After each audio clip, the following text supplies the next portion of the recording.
Greetings, folks. This is the BlackWeasel, and this is my video game review of Lunar 2 Eternal Blue Complete for the PlayStation. Here's the game.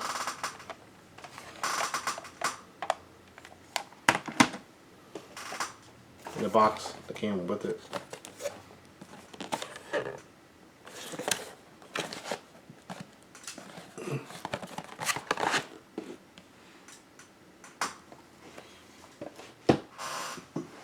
I bought this game alongside Lunar Silver Star Story Complete back in March. I was still playing the Persona games during that time, so I didn't properly get around towards playing the games until July. Okay, let's get to the review.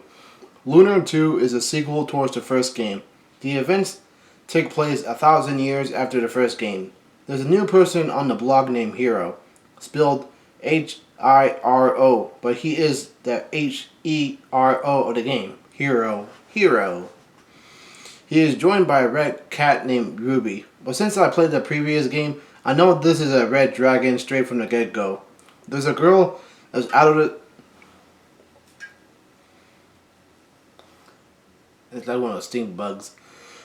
There's a girl that's out of this world by the name of Lucia, and she tells that a monstrous foe by the name of Zulfar that's coming to town and wrecking the world.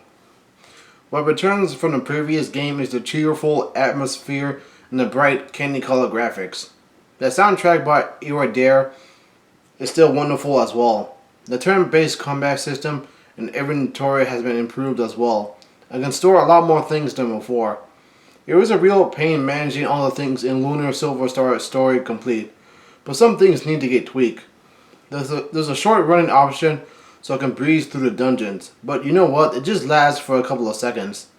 I read about the first Lunar game after I got done finishing it. Basically, working designs tweak some parts of the game to make it harder and stick it towards people who rent games for like $5 from the local movie store and return it in a bunch of days. For the record, I plan on owning these games because I know for a fact that these ones are not getting ported towards the PSN anytime soon. This isn't a complaint, but it was part of the JRPGs in the 90s that feature a heavy use of religious imagery. I see the hexagon and pentagram symbols all over the place. Some of the bosses in the game look really monstrous, demonic, and somewhat scary due to vulgar looks, and made me realize, yep, these are true foes that need to be killed. The monsters have a lot more HP, and my attacks do less damage. I get less money in this game, and the stuff around the world costs a lot more. You know what that means? It takes a while to kill the bosses in this game, but I like a fair challenge because it makes the victory all the more meaningful. What also returns from working designs is their signature translation. They are just the localization company that's charged with bringing games from the West, from Japan towards the Western market. By Western, I mean the guys that speak English, like me. The Yik Yak Yickety Yak is filled with 1990s pop culture references, jokes that revolve around men and women's body parts, and crass humor and double entendres.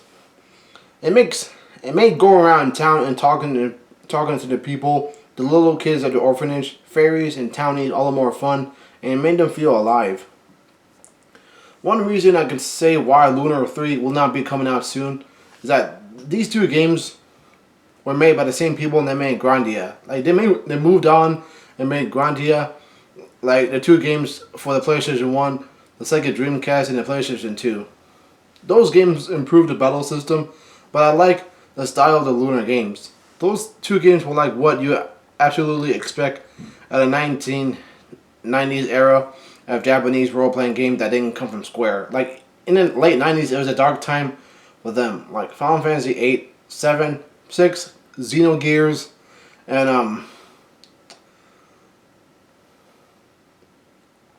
I think Brave Fencer Musashi. Like it was a upbeat game, but that game was really, really challenging and tricky because of the mechanics.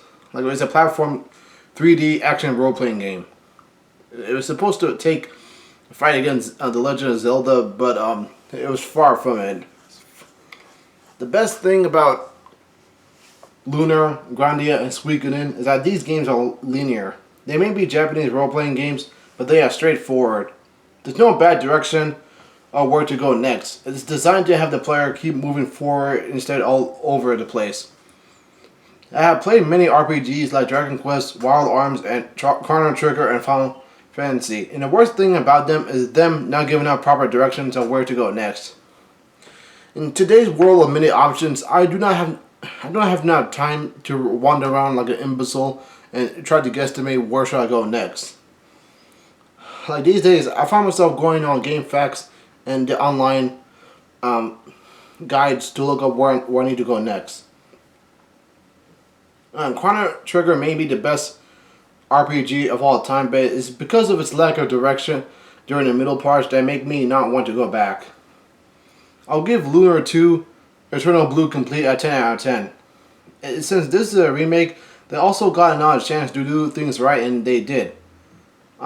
Aside from, just like with Lunar Silver Star Story Complete, these two games are like one of the best Japanese role-playing games out of the 1990s. I played this game on July 14, 2020, and I finished it on October 7, 2020. There was an extra bonus dungeon that I couldn't find until I looked it up online, so I could obtain Alex's Ocarina, so I could play the soundtracks of the game.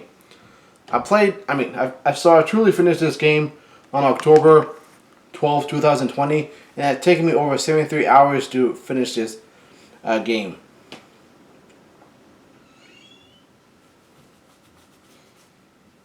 Yep, that's it.